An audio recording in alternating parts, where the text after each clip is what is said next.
personally grew up playing soccer and still do, and I can think of many examples in which this sport or a coach has shaped me as a child. But just as my experiences of sport are probably not much different than any of your experiences, this is not what I'm here to talk to you about today. The power sport I'm speaking about is a little bit different. The power I'm talking about is the ability of a soccer field to take away things such as housing status or mental health diagnosis or sexual orientation. It's the ability to create pure equality in a 60-minute period and the ability to restore humanity. Now I know the ability to restore humanity, it sounds a little bit far-fetched, so we'll break it down a little bit and we'll get you there. I want to first share with you all about the sports team I'm currently involved with, the Kelowna Kodiaks. And we're a local soccer team comprised of individuals who are either at risk of or experiencing homelessness. And the Kodiaks was started in 2010 by Tom and Tiffany Maxwell, who are sitting somewhere out there today, I can't see them. And we're an official program even from the cold Kelowna. And so our team gives the opportunity to those who do not usually get a chance to play in sport to become a part of a team. And it's the stories of those individuals that I wish to share with you all today, as I'm sure they're just a little bit different than what we might be used to. But before diving into the stories, I'll give you more of a background on this so-called street soccer, as I'm used to getting a few confused looks when I first start talking about the team. Street soccer is actually a national organization, and we have Street Soccer Kelowna, and there's also Street Soccer Canada. And Street Soccer Canada helps teams all across the country compile these municipal individual soccer teams, and every year holds a tournament and creates a national team that then has the opportunity to go play in an international tournament called the Homeless World Cup, which I'll talk about in just a few minutes. And so street soccer has its own style of game. It's quite different than your average game of soccer or football. On any given game, there's only 3 players and a goalie allowed. And probably one of the biggest rules is that only 2 players can cross that center line, which creates a constant 3 versus 2 game, which can be quite fast and quite exhausting. Luckily, the games are only 14 minutes, broken into 2 7-minute halves, so they don't last quite as long as your 60-minute game, which is good.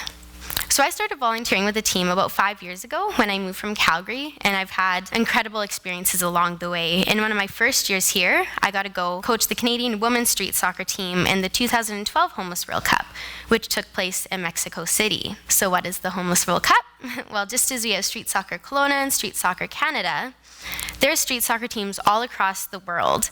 And every year, 70 plus countries come together and play in this international tournament called the Homeless World Cup. So it was founded in 2001 by Harold Schmid and Mel Young, and these 2 individuals attended an international conference on homelessness. And they left so inspired by this event, but also so bothered that there is no individuals at the event that had actually experienced homelessness.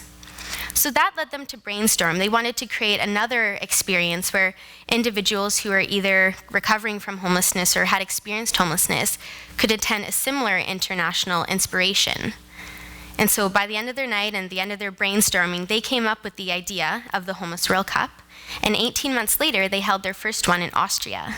So these Homeless World Cups, they take place in a different country every year. And we've had local players here from Kelowna go to places like Amsterdam and Chile and Paris, and for some of them, that was their first time ever being on a plane.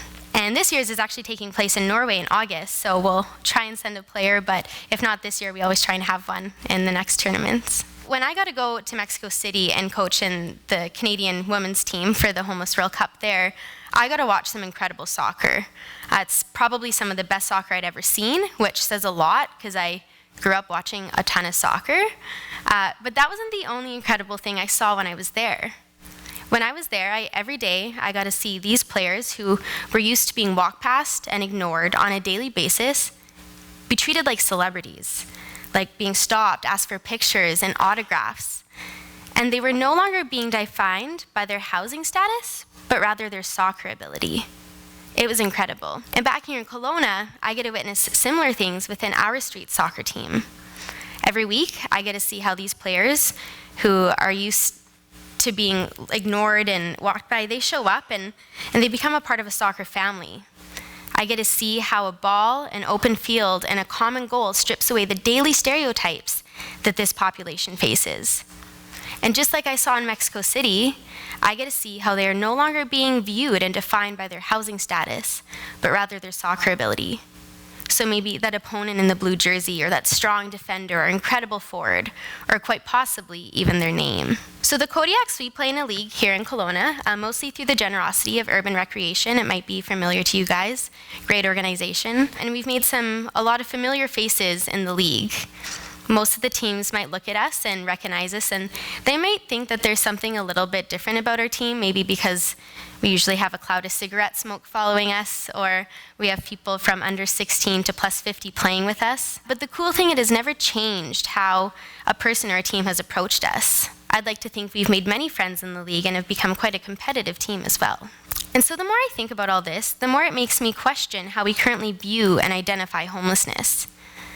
As a Master's of Public Health student, I'm constantly learning about different policies and programs and approaches to deal with this marginalized population. But yet there is still something so natural and simplistic about sport and recreation that continues to prove itself to me. Why does our housing status become a part of our identity? Well, for the majority of us here, it doesn't. I didn't come out today and start by saying, "Hi, my name is Ashley Sagan and I rent a townhouse." Nor did you sit down with the people beside you and explain that you are housed or a homeowner. So if I'm not being identified as a townhouse renter, then why are those who are experiencing homelessness identified by their housing status? Well, because it's different. It's what sets them apart from the norm of society. And although the lives lived by those who experience homelessness are quite different than what you and I might be used to an extent that we will never understand unless we are to experience it ourselves, is it different enough to question how we welcome them into humanity? Well, sadly, apparently it does.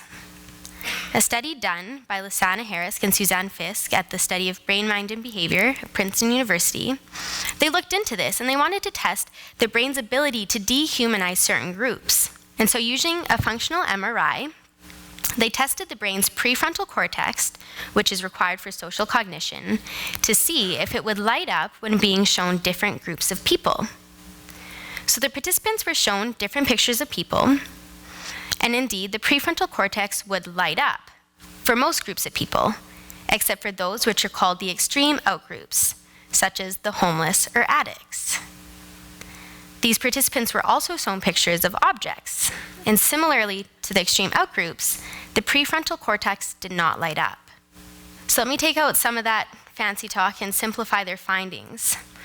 Their study was able to show that the brain has the ability to dehumanize the homeless population and view them to the same extent as an object, like the mirrors hanging behind me or the chairs you're sitting in. And they did not do this study on the entire population, so I'm not saying that we are all guilty of this, but I am saying that the brain has the ability to do so, which is quite terrifying and quite disheartening. After reading the study, it kind of made me understand, not really comprehend, not really accept, but understand how some homeless individuals can spend days on the street, deceased, being walked by because they are being viewed as a lifeless object. And it painted a picture for me in my head and a little bit of a scenario. And I pictured what it might look like if something was to happen to the Kodiaks, maybe before knowing them, having them sit there, deceased, being walked by. I pictured what a celebration of life might look like for them. Really just an empty room, another mortality statistic from the street.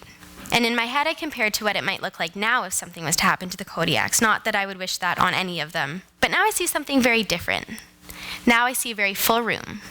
I see many from the soccer community there, and I can guarantee that there would be many hurting hearts grieving their loss.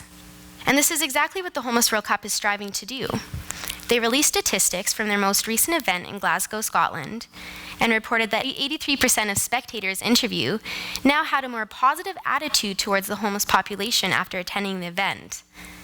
86% felt that the event raised the issue of homelessness, and 93% felt that it raised the profile of homelessness. Now, with approximately 80,000 spectators attending that event, that is a significant amount of people that might view this population in a better light. That is a significant amount of people who might have their prefrontal cortex light up the next time they pass someone who might experience homelessness. So how? Why? What is it about soccer or sport in general that has the ability to do this? I would like to think that it is because soccer is an incredible sport, probably the best one around, but I think I might be a little bit biased, and there might be a few people disagreeing with me on that one. But I think the one thing that we can all agree on is that sport really is a universal language.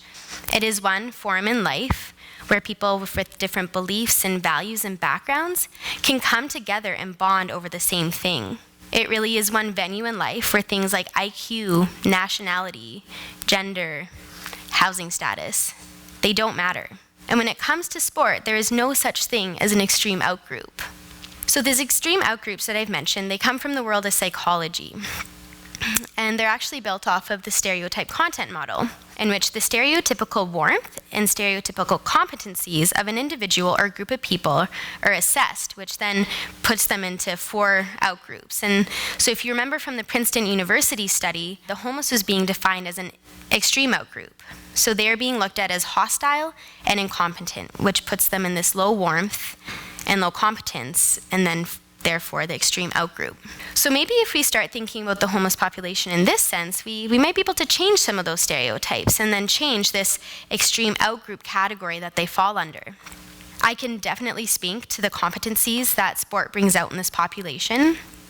The teamwork, strategy, and logistics in playing sport, as I'm sure many of you know, those are just a few examples that show their competencies. I've had players walk for over an hour on a regular basis just to attend our practices or games. I've had players reach out to other community members for funding or sponsorship just to help me in my tasks of managing the team. And I've also recently had a player take on the task of organizing the equipment bag and washing the jerseys, which is actually quite a huge load off my back, so I'm quite okay with that. And as for the warmth, I can honestly say that I've seen some of the best sportsmanship at street soccer events. It's my favorite thing about being part of this is you see these individuals who on the street and in life have to deal with things on a very different manner than we do, constantly surrounded by conflict, negativity, and judgment. And when they get to that field, they're high-fiving each other, helping each other up, coaching each other, encouraging each other, and they're turning the other cheek when they need to. I don't think I could count the amount of times that one of the Kodiaks has been a bigger person in some sort of refereeing or soccer controversy. And it's not just me who notices this. I know I'm biased, but it's not just me. Whether it be a league manager or other substitute players that play up for us, I've had multiple people comment on our team's hospitality, willingness to help, and just encouragement. And it melts my heart every time. So when I hear that the homeless population is being defined as a hostile, extreme, incompetent outgroup, I cannot help but disagree. It is proven to me every week, twice a week, how this is not the case. And although I understand that the general population might view them in a different light, I would challenge that any one of us living with the daily circumstances and struggles that they do would be no different. So it's my hope that after understanding the profound impact that sport can have on this population, that'll continue to be explored and integrated into services for them. But more importantly, it is my hope that after hearing some of these stories today, that you might look at them a little bit differently, that you might question the hostile and incompetent stereotype that surrounds them, and rather consider the warmth and competencies that really do exist within them. I've had multiple people asking me about how to help the homeless, and although there's many examples like donating at your local food bank or serving a meal or advocating for better services, just taking the time in a day to make a conversation and build a connection can go a long way. Look them in the eye. Find a reason or a way to bring them into your in-group, whether that be through a conversation about sport or music. Don't pass them by, look at them, and give your prefrontal cortex a reason to light up. Thank you.